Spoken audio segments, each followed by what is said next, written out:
York, this is Democracy Now! It is a new day in Oklahoma and for the nation in our battle against addiction and the opioid epidemic. Purdue Pharma, maker of OxyContin, agrees to a landmark $270 million settlement with Oklahoma over claims the company contributed to the deaths of thousands of residents by downplaying the risk of opioid addiction while overstating the drug's benefits. More than $100 million will fund a new addiction treatment and research center at Oklahoma State University. We've reached a turning point in the history of Purdue Pharma, the Sackler family, the company's owner, and the long-running story of the opioid epidemic. We'll spend the hour on the opioid crisis, starting with Barry Meyer, the first journalist to shed a national spotlight on the abuse of OxyContin. He's author of Painkiller, An Empire of Deceit and the Origin of America's Opioid Epidemic. We'll also speak with Abdullah Shihapar. He wrote the New York Times op-ed, The Opioid Crisis Isn't White, and look at how more than 500 cities, counties, and Native American tribes have filed a lawsuit against 8 members of the Sackler family, owners of Purdue Pharma, for their role in the opioid crisis. And we'll discuss another side of the crisis, the flip side, the underprescribing of opioids for patients who rely on them for pain management. All that and more coming up. Welcome to Democracy Now!, democracynow.org, The War and Peace Report. I'm Amy Goodman. The state of Oklahoma has reached a $270 million agreement with Purdue Pharma, the makers of OxyContin, settling a lawsuit that claimed the company contributed to the deaths of thousands of Oklahoma residents by downplaying the risk of opioid addiction and overstating the drug's benefits. As part of the settlement, more than $100 million will fund a new addiction treatment and research center at Oklahoma State University in Tulsa. This is the first settlement Purdue has made amid some 2,000 additional lawsuits connecting its painkiller OxyContin to the opioid crisis. After headlines, we'll spend the rest of the hour looking at the opioid crisis. The House of Representatives failed Tuesday to overturn President Trump's veto of a resolution nullifying the president's declaration of a national emergency at the U.S.-Mexico border. Just 14 Republican lawmakers joined Tuesday's 248 to 181 vote, which failed to muster the two-thirds majority needed to override the first veto of Donald Trump's presidency. Trump's move to declare an emergency to circumvent Congress in order to pay for the wall still faces a number of legal challenges in federal court. The Senate Tuesday rejected the Green New Deal after 43 Democrats voted present on the measure introduced by Republican Senate Leader Mitch McConnell. 4 other Democrats joined all 53 Republican senators in voting against the Green New Deal. Democrats blasted McConnell's move as a stunt vote aimed at forcing Democrats to take a stand on a still divisive resolution. Republicans have been spreading misinformation about the Green New Deal, championed by New York Congressmember Alexandria Ocasio-Cortez, which seeks to transform the U.S. economy through funding renewable energy while ending U.S. carbon dioxide emissions by 2030. Democratic leaders have resisted backing the deal, which has the support of all 2020 Democratic presidential hopefuls in Congress. In more climate news, global greenhouse gas emissions rose to an all-time high in 2018, with countries adding over 33 billion tons of heat-trapping carbon dioxide to the atmosphere. An International Energy Agency study found global carbon dioxide levels rose by 1.7% last year. U.S. emissions rose by over 3%, while Europe and Japan saw slight decreases. Meanwhile, the United Nations Secretary General Antonio Guterres said Tuesday Cyclone Idai is the latest alarm bell about the dangers of climate change. The storm killed over 750 people and has left nearly 2 million people in need of assistance in Mozambique, Malawi, and Zimbabwe. Cyclone Idai was an uncommonly fierce and prolonged storm. Yet another alarm bell about the dangers of climate change, especially in vulnerable, at-risk countries. Such events are becoming more frequent, more severe and devastating, and more widespread, and these will only get worse if we do not act now. In Yemen, the charity Save the Children says an airstrike by the Saudi-led coalition killed 7 people, including 4 children, after a missile tore through a hospital Tuesday outside the city of Sada. The chief executive of Save the Children said innocent children and health workers have lost their lives in what appears to have been an indiscriminate attack on a hospital in a densely populated civilian area. Attacks like these are a breach of international law, he said. Meanwhile, thousands of Yemenis rallied in the capital Sana'a Tuesday to protest the 4th anniversary of the start of the Saudi-led assault on Yemen. A new study by the Yemen Data Project found more than 17,500 civilians have been killed or injured in air raids since the U.S.-backed assault began in March of 2015. A quarter of the more than 8,000 civilians killed were women and children. The war has devastated Yemen's infrastructure and economy, pushing half the country's 28 million people to the brink of starvation. Israeli warplanes pounded the Gaza Strip overnight and into Wednesday morning, despite reports of a ceasefire, after a Palestinian rocket was fired toward the Israeli city of Ashkelon. Both Hamas and Islamic Jihad denied responsibility for the rocket fire, saying it was an individual act. Meanwhile, Israeli forces shot and killed an 18-year-old Palestinian in the West Bank during an arrest raid in a refugee camp near Bethlehem. The latest violence came as Israeli Prime Minister Benjamin Netanyahu returned to Israel early from a trip to the U.S., where he met President Trump at the White House and welcomed both Republican and Democratic lawmakers to the annual conference of AIPAC, the American Israel Public Affairs Committee. In Brazil, far-right President Jair Bolsonaro has ordered the army to commemorate the U.S.-backed military coup in 1964 that ushered in 2 decades of dictatorship. Bolsonaro said generals should organize celebrations across Brazil on March 31st, which will mark the 55th anniversary of the coup. Under military rule, Brazil's media was widely censored and political dissidents faced death, exile, and torture. Despite this, Bolsonaro's spokesperson said in a statement Tuesday, quote, "The president does not consider what happened March 31st, 1964, a military coup." Meanwhile, Bolsonaro's predecessor, former President Michel Temer, was released from jail Monday after a judge overturned his preventive detention while he faces corruption charges. Temer was arrested last Thursday and charged with leading an embezzlement and money laundering scheme. Temer took power after his predecessor, Dilma Rousseff, was impeached in what many critics called a legislative coup.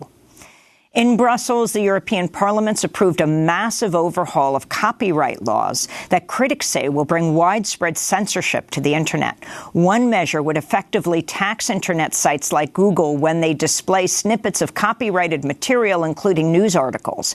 Another measure will likely prompt sites like YouTube to install filters that search for and then automatically delete uploads that are determined to be copyright violations. Ahead of Tuesday's vote, the proposed copyright rules prompted massive protests, with more than 100,000 people marching in cities across Europe over the weekend. In a statement, Open Media Executive Director Laura Tribe said, quote, "Today's vote is a major blow to the open Internet. This directive positions the Internet as a tool for corporations and profits, not for people," she said. NSA whistleblower Edward Snowden condemned the vote in a tweet, writing in German, "Never forget what they did here." The New York Times is reporting President Trump's nominee to head the Interior Department killed a major study in late 2017 that found 3 widely used pesticides pose an existential risk to 1,200 endangered species. The Times reveals that David Bernhardt, a former oil industry lawyer who was then the Deputy Secretary of the Interior, canceled publication of the years-long study into the pesticide's danger just before the results were set to be made public. Bernhardt's move benefited major pesticides makers, including FMC Corporation and Dow AgroSciences. Dow was a major donor to President Trump, giving $1 million to his inaugural committee. On Thursday, David Bernhardt will testify to the Senate Committee on Energy and Natural Resources at his confirmation hearings. Education Secretary Betsy DeVos refused to state Tuesday whether schools should be allowed to discriminate against students based on sexual orientation or gender identity. This is Betsy DeVos being questioned by Wisconsin Democrat Mark Pocan during testimony before a House Education Appropriations Subcommittee. Do you think it's all right for a school to discriminate based on someone's sexual orientation or gender identity? We have laws that cover discriminatory efforts, and Our Office for Civil Rights has continued to be very diligent in investigating any allegation of discrimination and will continue to do so. So is that a yes or is that a no? I'm trying to get a yes or no, I guess, on that. We follow the law as this. So personally, you don't have an opinion on it? Defined, and because you are giving money. So it leads me to the next question. You are giving money to some charter schools that do discriminate. The Trump administration says it'll expand the so-called global gag rule, a Reagan-era policy that bans U.S. funding for any international health care organization that performs abortion, advocates for the legalization of abortion, or even mentions abortion. Secretary of State Mike Pompeo said Tuesday the U.S. will cut funding to foreign NGOs that fund other groups that provide or promote abortions. On Twitter, NARAL Pro-Choice America warned the Trump administration's global gag rule policies will result in 2.2 million unsafe abortions and 21,700 preventable maternal deaths by 2020, they said. A federal judge has struck down a 1973 North Carolina law that banned women from having abortions after the 20th week of their pregnancies. The ruling came as an increasing number of states have passed so-called fetal heartbeat laws, highly restrictive bans on abortions once a fetal heartbeat can be detected, something that typically happens just 6 weeks into a pregnancy before many women even realize they're pregnant. Former Vice President Joe Biden said Tuesday he regretted his role in confirmation hearings for Supreme Court Justice Clarence Thomas in 1991. During the hearings, Anita Hill, an African-American woman who worked as a lawyer for Clarence Thomas, was questioned by an all-male, all-white Senate Judiciary Committee over her allegations that Thomas had sexually harassed her in the workplace. Speaking at a ceremony for the Biden Courage Awards in New York Tuesday evening, Joe Biden condemned a white man's culture for not taking Hill's claims seriously. We knew a lot less about the extent of harassment back then, over 30 years ago. But she paid a terrible price. She was abused through the hearing. She was taken advantage of. Her reputation was attacked. I wish I could have done something. Biden's comments drew widespread condemnation, with many social media commentators noting Biden was chair of the Senate Judiciary Committee at the time of Anita Hill's testimony. Joe Biden has launched a new political action committee ahead of a widely expected announcement. He'll seek the Democratic nomination for the presidency in 2020. It's not clear whether he's ever personally apologized to Anita Hill. And in Chicago, prosecutors have dropped felony charges against actor Jussie Smollett, who was arrested last month and charged with faking an attack in January that sparked widespread outrage. Smollett, a star in Fox's hit TV show Empire, who's African-American and gay, initially told police he was violently attacked on the street in an apparent hate crime, saying his attackers placed a rope around his neck while shouting homophobic pro-Trump and racist slurs. But police investigators believe Smollett paid two brothers, who were personal acquaintances, to carry out a staged attack. On Tuesday, prosecutors said they dropped charges against Smollett after he agreed to perform community service and to forfeit his $10,000 bond. He was charged with 16 felonies originally. Jussie Smollett maintains he gave a truthful account of the event and continues to claim he was the victim of a hate crime. I've been truthful and consistent on every single level since day one. I would not be my mother's son if I was capable of one drop of what I have been accused of. Chicago State's Attorney Kim Foxx said despite the move, her office has not exonerated Smollett. The decision drew outrage from Chicago Mayor Rahm Emanuel, who called it a whitewash of justice. Chicago's police union, the Fraternal Order of Police, called on the Department of Justice to investigate. This is Chicago Police Superintendent Eddie Johnson. Do I think justice was served? No. Where do I think justice is? I think this city is still owed an apology. And those are some of the headlines. This is Democracy Now!, DemocracyNow.org, The War and Peace Report. I'm Amy Goodman. The state of Oklahoma has reached a $270 million agreement with Purdue Pharma, the makers of OxyContin, settling a lawsuit that claimed the company contributed to the deaths of thousands of Oklahoma residents by downplaying the risk of opioid addiction and overstating the drug's benefits. Oklahoma says more Oklahomans have died from opioids over the last decade than have been killed in vehicle accidents.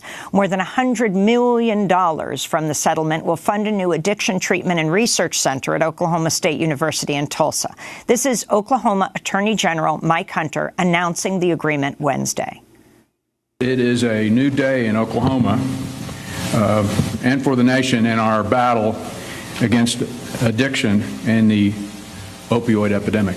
The endowment will establish a foundation that will receive an initial $102.5 million that will go specifically to the OSU Center for Health Sciences Center for Wellness and Recovery. And beginning in January 1 of next year, the foundation will receive an annual $15 million payment over a 5-year period. And during that same 5-year time frame, it will receive ongoing contributions of addiction, treatment medicine, both for rescue and recovery. And that has a market value of $20 million. So $4 million in rescue and treatment drugs over a 5-year period. Another $12.5 million from the settlement has been set aside to providing funds that will directly abate and address the opioid epidemic's effects in Oklahoma's towns, cities, and counties. Purdue will also make a $60 million payment to offset all of the state's litigation costs to this point. Purdue is one of several firms named in a lawsuit that alleges pharmaceutical companies like Johnson & Johnson and Teva Pharmaceutical knowingly helped create the opioid crisis. The trial for the other companies is still on track for May 28th. This is the first settlement Purdue has made amid some 2,000 additional lawsuits connecting its painkiller OxyContin to the opioid crisis. Government data has found deadly opioid overdoses are responsible for nearly 50,000 deaths per year in the United States alone. Purdue argues U.S. Food and Drug Administration approved labels for its opioids carried warnings about the risk of abuse and misuse associated with them. Teresa Sackler, the chair of the Sackler Trust and widow of late Purdue Pharma co-owner Mortimer Sackler, responded Tuesday to the settlement with Oklahoma, saying, "I am deeply saddened by the addiction crisis in America and support the actions Purdue Pharma is taking to help tackle the situation while still rejecting the false allegations made against the company and several members of the Sackler family," she said. The settlement comes as the Sacklers face increasing outrage for their role in the opioid crisis. Known worldwide for their patronage of the arts, the Sackler name appears in museums, including the Metropolitan Museum in New York. But in the past week, the Tate Museums in London and the Solomon R. Guggenheim Museum in New York responded to immense public pressure and announced they'll no longer accept money from the Sacklers. The National Portrait Gallery in London announced it's canceling a $1.3 million donation from the Sackler Trust. The Sackler Trust declined a request from Democracy Now! To appear on the broadcast. Well, for more, we're joined now in New York by Barry Meyer, the first journalist to shine a national spotlight on the abuse of OxyContin, former reporter at the New York Times, where he worked for nearly 3 decades. He's author of the book, just recently newly released, Painkiller, An Empire of Deceit and the Origin of America's Opioid Crisis, opioid epidemic. Barry Meyer won the Pulitzer Prize and 2 Polk Awards for his past reporting on the intersection of business, medicine, and public health. Welcome to Democracy Now! Thanks, Amy. So the significance of the Oklahoma settlement, Barry. Well, this settlement is the first settlement in what is likely to be a wave of settlements or a wave of cases brought against Purdue Pharma as well as other manufacturers and distributors of opioids. It is also significant because it comes amid a threatened bankruptcy filing by Purdue that would halt all this litigation. So it's really just the first move in what is a very complicated legal chess game going on. Do you think that's why Oklahoma settled? Oh, absolutely. Because of the threat of bankruptcy? I think there's probably no question about it, and it's probably why Purdue also settled. There were depositions scheduled. That is to say that the several members of the Sackler family were scheduled to give pretrial testimony a week ago here in New York City. Those depositions were abruptly canceled. And I think that was a major turning point in the company's decision to settle and in Oklahoma's decision to settle. So what do we know about this Oklahoma settlement, this $270 million settlement? Well, as you mentioned in your introduction, approximately $100 million of this money will go to fund an addiction treatment center at at Oklahoma State University. I think it's vital that monies be made available to treat those afflicted with opioid addiction. And the Sackler family, even though they were not defendants in this case, I mean, I think that's a very illuminating aspect to this case. They've agreed also to make money available to this addiction treatment center. So explain that, the difference between Purdue Pharma and the Sackler family and trust. So essentially, Purdue Pharma, the manufacturer, was a named defendant in this lawsuit. The members of the Sackler family were not mentioned by name. They are mentioned by name in hundreds of other lawsuits. But here in the Oklahoma case, they were not mentioned. They had no actual personal liability or prospective personal liability in this case. Nonetheless, to buy peace and apparently to avoid being deposed in this case, they agreed to contribute to the settlement. And what about the center that would be set up at Oklahoma State at Tulsa? Well, we don't know the exact parameters of that yet. I mean, it's going to be very interesting. We know that certain ways of treating addiction, the problem of addiction work.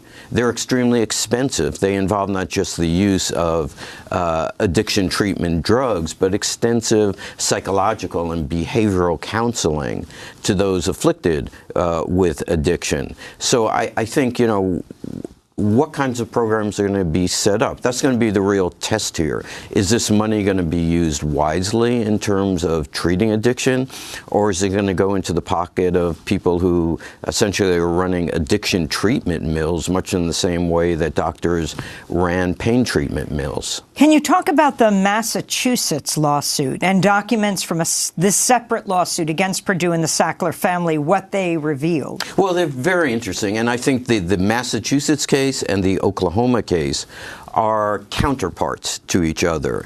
In the Massachusetts case, the Attorney General there was very aggressive about disclosing internal corporate records, which indicate that members of the Sackler family played an intimate role in the operations of Purdue Pharma. That's an area that the Sacklers, I think, do not want to get into at all.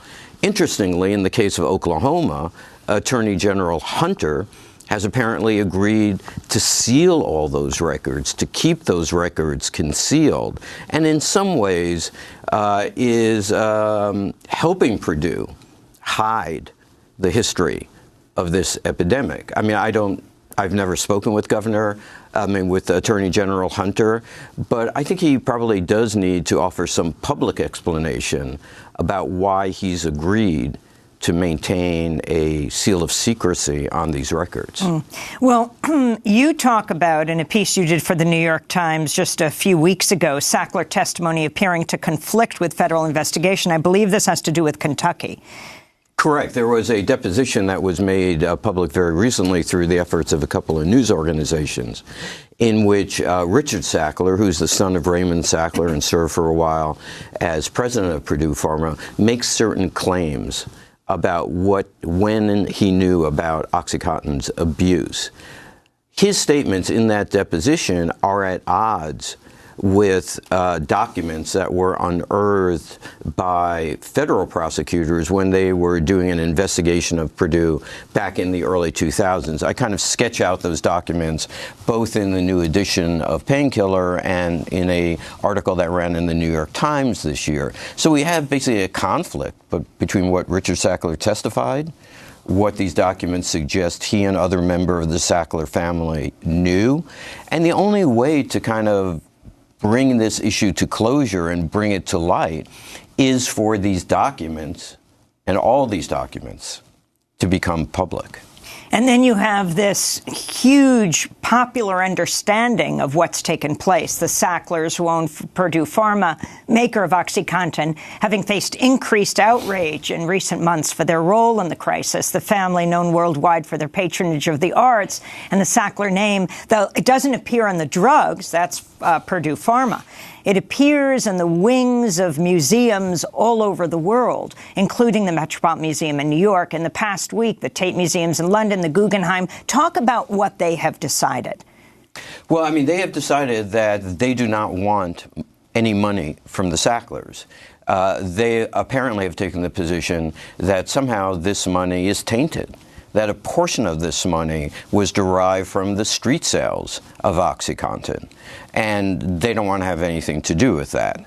What is fascinating is that the Sackler family has denied any wrongdoing. They've stated that, you know, the documents that were released by the Massachusetts State Attorney General were cherry-picked. They were intended to cast the company in an evil light, but they have it within their power. If they want the story of their family to be known, they can release all the documents. They can make these documents public, and then history will be able to determine what the Sackler family did when they were confronted with a public health catastrophe involving their company's drug. So in February, protesters took over the Guggenheim Museum to call out its relationship with the Sackler family. Artist Nan Goldin, who herself became addicted to OxyContin, has led the calls for art institutions to stop taking money and dissociate themselves from the Sacklers. She and other protesters staged a die-in at the Guggenheim after dropping thousands of fake prescriptions with anti-Sackler messages from the museum's famous winding walkway. The action was a reference to a quote by a member of the Sackler family who once claimed the launch of OxyContin would be, quote, followed by a blizzard of prescriptions that would bury the competition. A protest also took place at the Metropolitan Museum. Nan Goldin tweeted, "The Sackler family paid $75 million in the Oklahoma settlement today, which admits their culpability. By the way, that's only 0.2% of the $35 billion in profits they made from OxyContin," the artist Nan Goldin said. Well, I mean, to be clear, the Sackler family denies any culpability, but nonetheless, I think what is happening through the efforts of Nan Goldin and others is a realization that museums need to take account, where did this money come from? What did these families do to earn this money? And just as importantly, what didn't they do? Throughout this entire epidemic, I've been covering this for 20 years, there was not a single point up until yesterday when the Sackler family said, you know what, we're going to take $300 million or $200 million or $100 million and fund an addiction treatment center. That's what we want our charity to be. That's what we're going to do as a family. It had to come to this. It had to come to a point 20 years later where they were basically, you know, forced under threat of a lawsuit to take this action. In just 1 minute, can you sum up what it is that they did over these decades? They did nothing. They hid behind lawyers. They hid behind public relations people. There has not been a single point during this 20-year period where any member of the Sackler family has stepped forward and said, we're defending this drug on this basis, or we're taking this public health action on this basis. But explain how they pushed the drug. Oh, in terms of Purdue Pharma. Purdue Pharma basically turned the drug industry and the medical profession upside down. They convinced doctors that this drug was safe.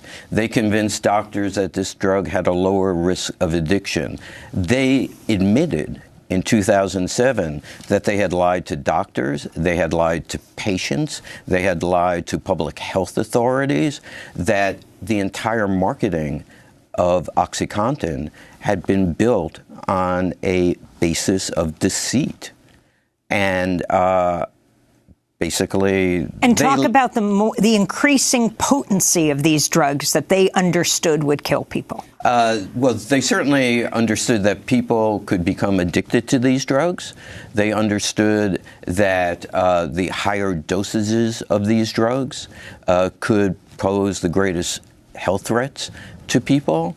And they basically, certainly for a number of years, incentivized their sales representatives to market these drugs and to convince these doctors to use these drugs at the highest dosages possible. as it turns out, those higher dosages also brought the greatest profits to the company. We're talking to Barry Meyer, the Pulitzer Prize-winning journalist, author of Painkiller, An Empire of Deceit and the Origin of America's Opioid Epidemic.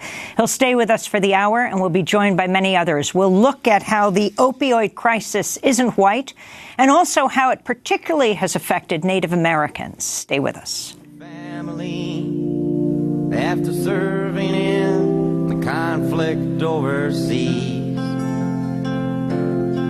and the time that he served had shattered all his nerves and left a little shrapnel in his knee. But the morphine eased the pain, and the grass grew around his brain and gave him all the confidence he lacked. With a purple heart and a monkey on his back, there's a hole in Daddy's arm where all the money goes. Sam Stone by John Prine. This is Democracy Now!, DemocracyNow.org, The War and Peace Report. I'm Amy Goodman. We're spending the hour on the opioid crisis. Right now, we're joined by Abdullah Shihapar, who wrote a New York Times op-ed last month, headlined, "The Opioid Crisis Isn't White." Abdullah, explain.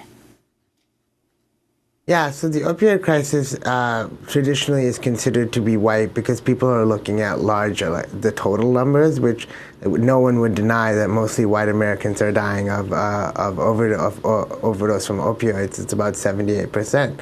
But especially in the last few years, if you look at the rates of increase of opioid overdose death rates, we find that especially black Americans have had a stark increase in the death rates compared to other groups. In fact, more than white Americans. Since 2015, if you compare the rates of increase from 2015 to 2017, it's almost doubled.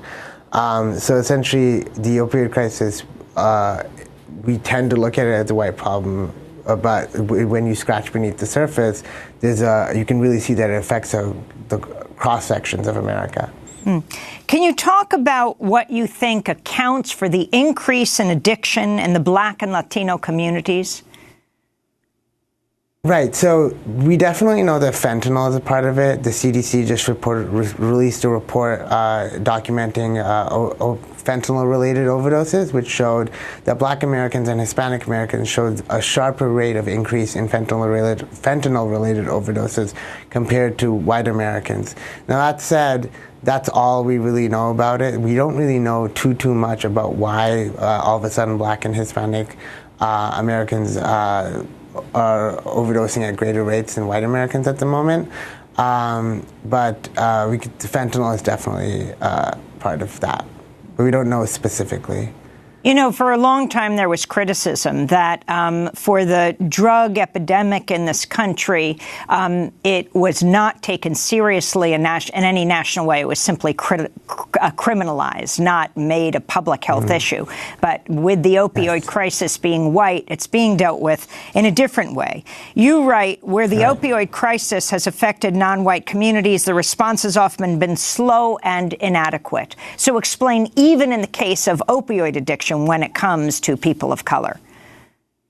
Right. So there's I think the two most prevalent, the two most potent examples of this are Washington, D.C. and Puerto Rico.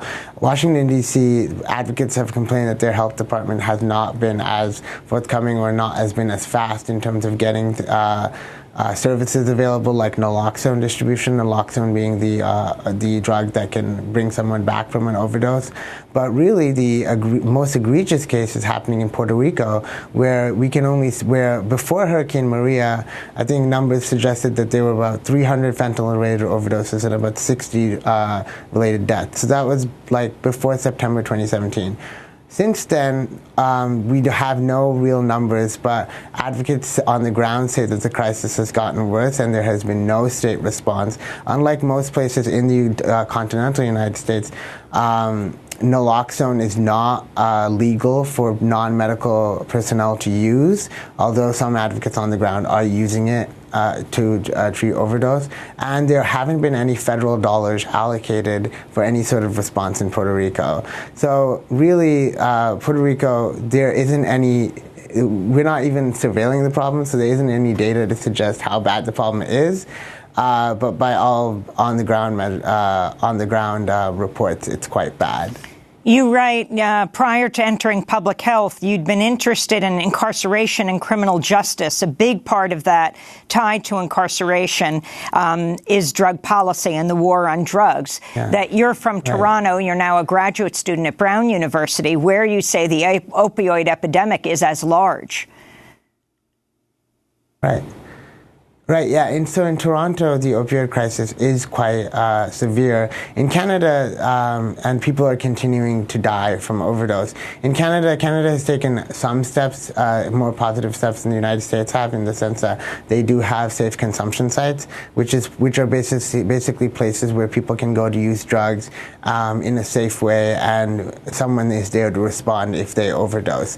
However, those sites, they're not funded enough. We don't have nearly enough, and governments have, like the right-wing Ford government, have attempted to restrict their action. So Canada is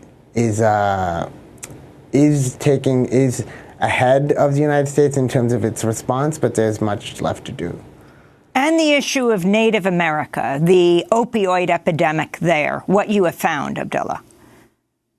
Right, and so I talked in the piece about how, specifically in South Dakota, a bunch of Native American tribes have launched a lawsuit against a bunch of pharmaceutical companies. But actually, in December, the CDC released a report about overdose deaths in Washington state, in which they released new numbers that accounted for misclassification of race.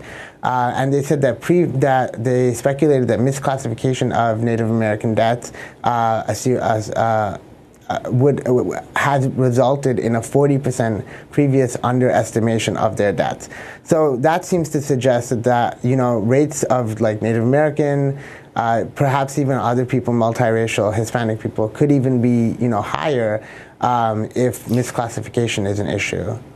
Well, I want to thank you for being with us. Abdullah Shihapar wrote the New York Times piece that we will link to. The opioid crisis isn't white. We're going to go to a break, and just for 30 seconds. When we come back, we'll focus particularly on Native America. What's happening with Native Americans and the opioid crisis? This is Democracy Now! Back in 30 seconds.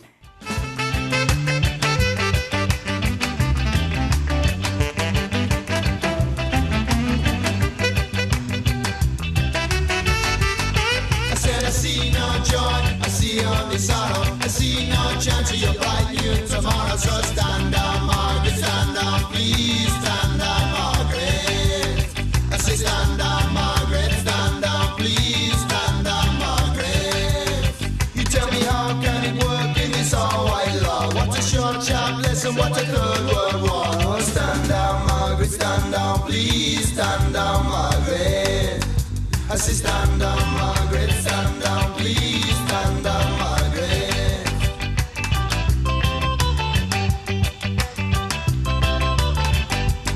Say too much war in the city, yeah. Say too much war in the city, war. Stand Down, Margaret by the English Beat. Ranking Roger, a member of the English Beat and later general public, died Tuesday at the age of 56 at his home.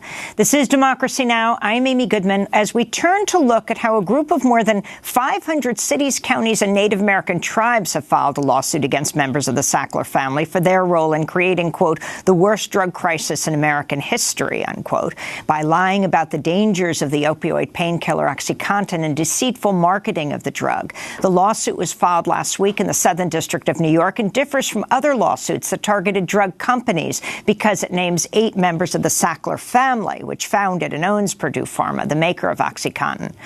Opioid overdoses are responsible for nearly 50,000 deaths per year in the United States, and the Centers for Disease Control and Prevention found Native Americans have suffered the largest increase in overdose deaths. For more, we're joined in Sioux Falls, South Dakota, by attorney Brendan Johnson, partner in the law firm Robbins Kaplan and chair of their American Indian Law and Policy Group. Earlier this year, he filed a federal lawsuit on behalf of 3 Native American tribes from the Dakotas against major opioid manufacturers and distributors. Johnson is the former U.S. Attorney for South Dakota.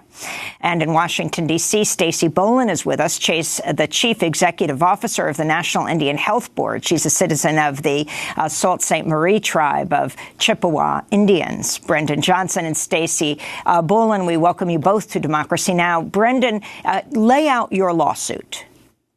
Great. Well, first of all, it's an honor to be here, and thank you for putting attention on this important issue. So our lawsuit, in terms of the legal claims and the facts, are not dissimilar from several of the other lawsuits that you've discussed this morning, in that we are targeting the prescription drug companies that we feel like inappropriately marketed this product. Where ours are different, where our lawsuits are different, of course, is we are just representing Indian tribes. Indian tribes, as you heard earlier this morning, have been disproportionately affected. And this is something that I saw while I was U.S. Attorney in South Dakota, as we would go from tribal community to tribal community. What we would consistently hear is about how these the opioids had really infected the community, about the high rates of addiction, both amongst the elderly as well as the young. Really, there wasn't a consistent demographic. And unfortunately, what we've seen is this problem continue to escalate, as we outline in our complaint, in that now we're seeing more and more Native American children that are being born addicted to opioids. And it's creating, really wreaking a lot of havoc in tribal communities, even to the point now where we're seeing more Native American children who wind up being put up for adoption as a result of having parents that are addicted to opioids. So this threat to tribal communities across the United States, not just in South Dakota, is really an existential one. So can you talk specifically about the Native American nations, the tribes that you're representing? Right. So what we've seen with the tribes is that the impact has been significant. The tribes, of course, range from, for example, Pine Ridge, which is one of our clients that has over 40,000 members, to some of our tribes that have 200 to 300 members. Each of them has been impacted significantly. And so, first of all, oftentimes we're talking about some of the most strained economies in the country, where you'll see unemployment rates of 80%. You'll see already high rates of drug and alcohol addiction. But now when you layer the opioid epidemic on it, it is having this profound impact on these communities that, frankly, oftentimes, too, don't have any sort of resources when it comes to drug treatment centers. So you have people oftentimes in rural, isolated communities without access to drug treatment programs, and this, again, is affecting the elderly. It's affecting men, women, children. It really knows no bounds within these communities and poses a real threat for the future of our tribal communities in America. Can you compare this lawsuit to taking on big tobacco? Well, and our law firm was one of the leaders in big tobacco. And, you know, Amy, one of the biggest differences, and one thing that tribes should feel real proud about here now, I think, is when it came to big tobacco, when our law firm, we represented the state of Minnesota in that case, tribes didn't have a seat at the table. And that's how it's often been for tribes over the last 200 years. What is different here is that tribes do have a seat at the table, have been very aggressive in their claims, because oftentimes the state and the state attorney generals, too often the tribal communities are forgotten. And here that won't be the case. And so I think that's the biggest difference, is that the tribes are involved, whereas with big tobacco, they were not. I want to turn now to Stacey Boland, Chief Executive Officer of the National Indian Health Board, citizen of the Sault Ste. Marie tribe of Chippewa Indians.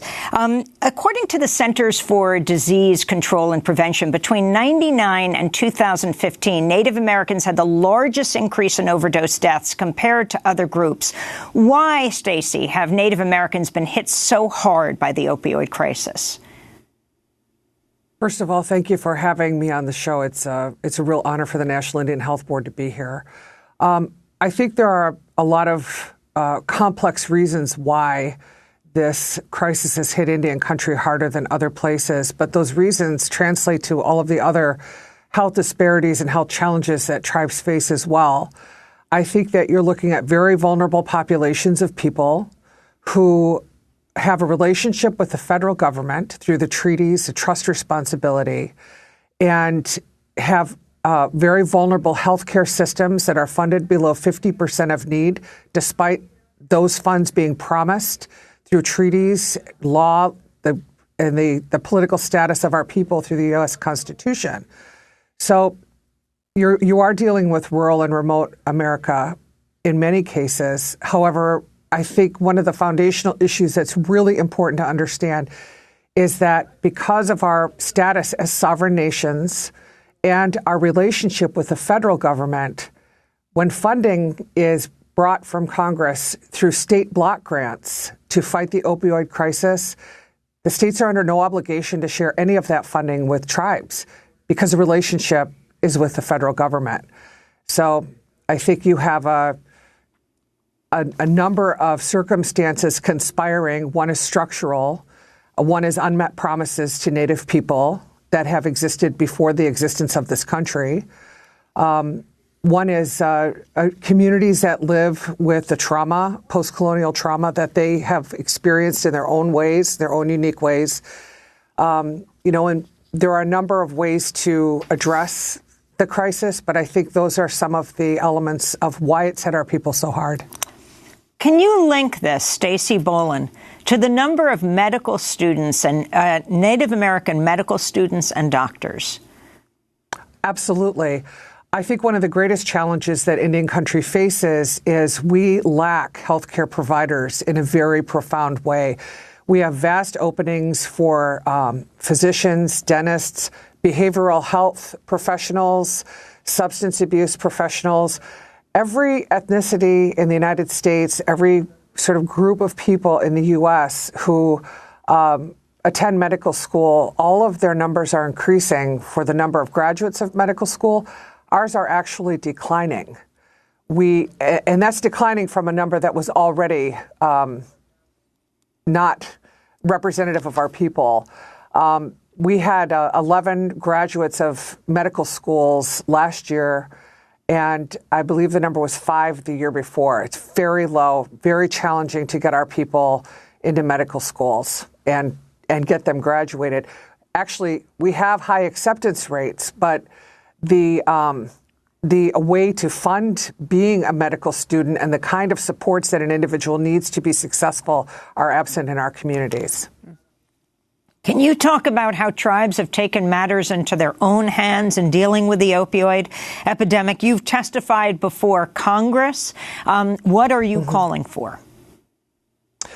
Well, first of all, we worked very hard to educate members of Congress about the fact that the great work they were doing to attempt to fund this crisis in America was not reaching our people.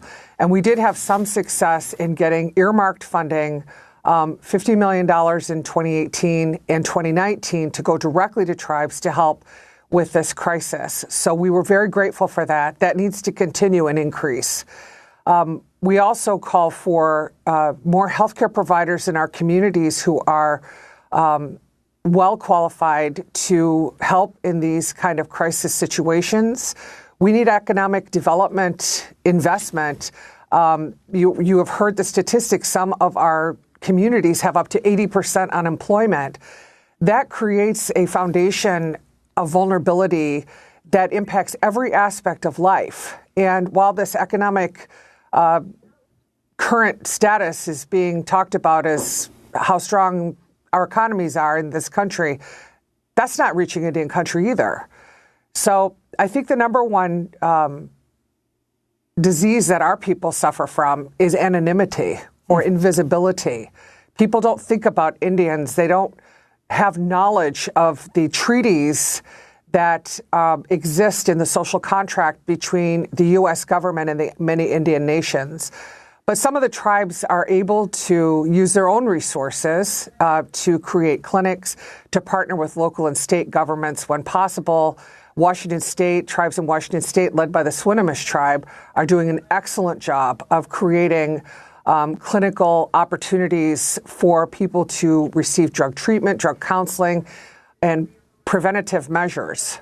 So in Arizona, throughout the country, you're seeing tribes have an insurgence of returning to cultural ways of knowing and cultural ways of treating addiction, and a revitalization of those cultures as part of the answer that is successful for our people. But we need more investment. Stacey Bullen, I want to thank you for being with us and helping to make what has been invisible visible. CEO of the National Indian Health Board, a citizen of the Sault Ste. Marie tribe of Chippewa Indians. And to Brendan Johnson, thanks for joining us from South Dakota, chair of the American India Law and Policy Group of his law firm. This is Democracy Now! As we turn now, end the show by looking at the flip side of the opioid crisis, the underprescribing of opioids for patients who rely on them for pain management.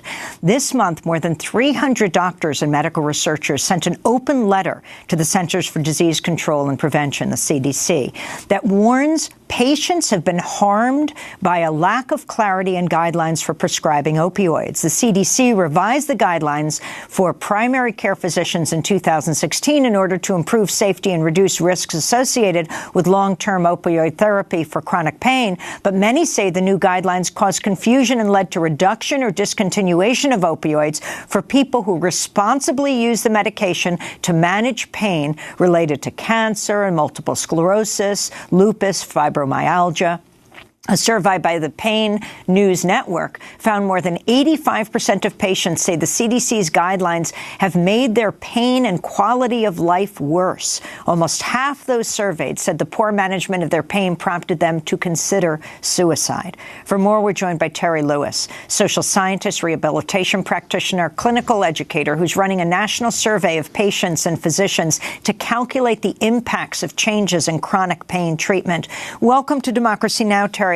Can you explain this flip side? People might be congratulating the CDC by saying that prescriptions must be much lower. But talk about what is happening for people who are not addicted but need serious pain management. Well, the bottom line is that the CDC guidelines were written for primary care for new cases of illness and injury, and they were designed to prevent addiction from developing by not creating new people who are going to have a problem.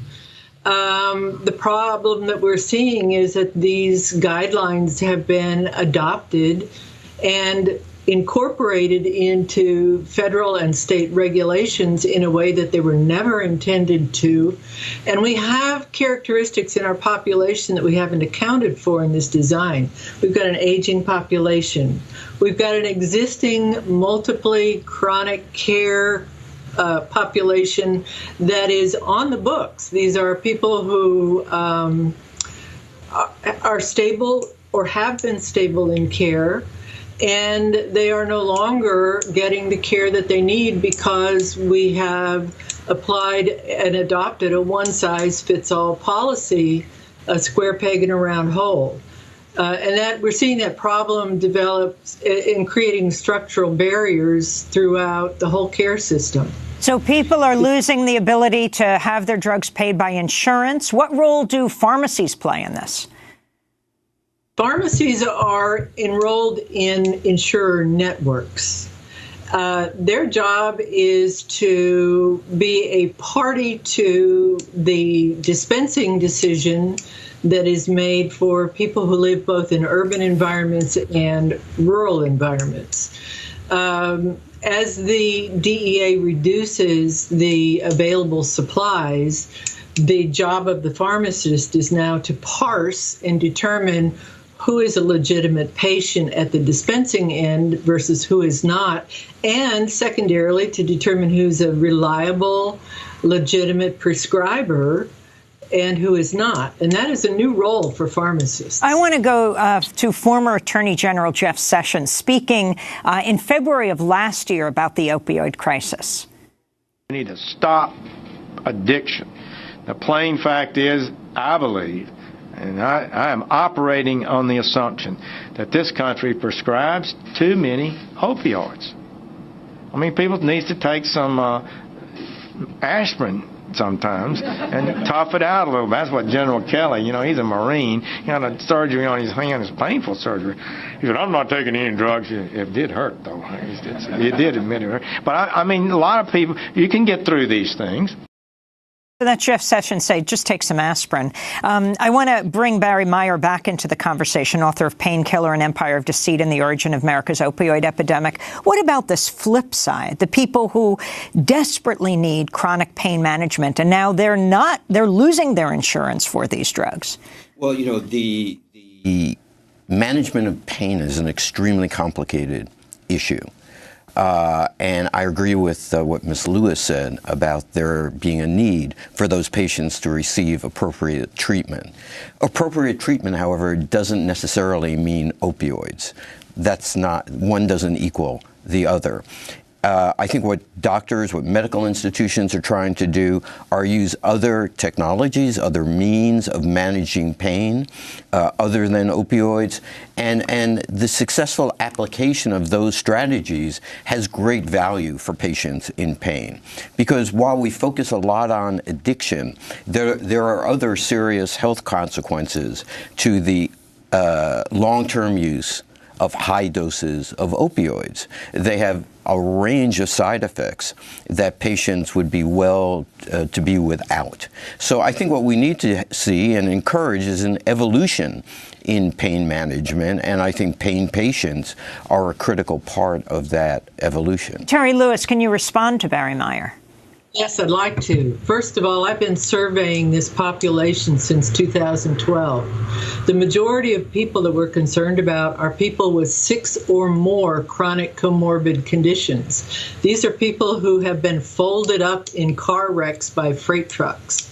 They have multiple progressive diseases that are not going to get better.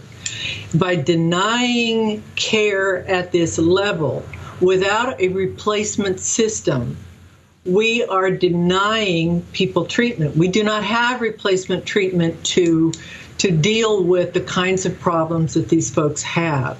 Nor do we have payment systems and physicians trained to provide the care that is needed both in urban and rural America to serve this population. So it's a little naive to suggest that grandma who is 82, who is dealing with not only Alzheimer's, but also lupus and rheumatoid arthritis, is going to benefit from yoga and exercise.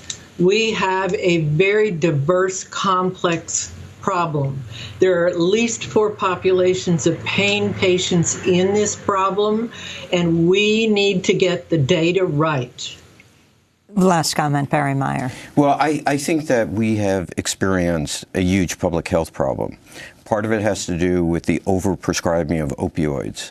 The overprescribing of opioids for patients who could benefit from other treatments. There are certainly patients that require and deserve these drugs. But for back pain, dental pain, the panoply of problems for which Purdue and others promoted this drug, that laid the seeds for what is the biggest health crisis we are now facing. Well, I want to thank you both for being with us. Barry Meyer, author of Painkiller, An Empire of Deceit and the Origin of America's Opioid Epidemic, and Terry Lewis, social scientist, rehabilitation practitioner, who's running a national survey of patients and physicians to calculate the impacts of changes in chronic pain treatment. And that does it for our broadcast. I'll be speaking in Boston at the South Church on April 11th, along with Noam Chomsky. You can check our website at DemocracyNow.org. Happy birthday, Nermaine Shea. Democracy Now! Has an immediate job opening. Check our website. I'm Amy Goodman. Thanks for joining us.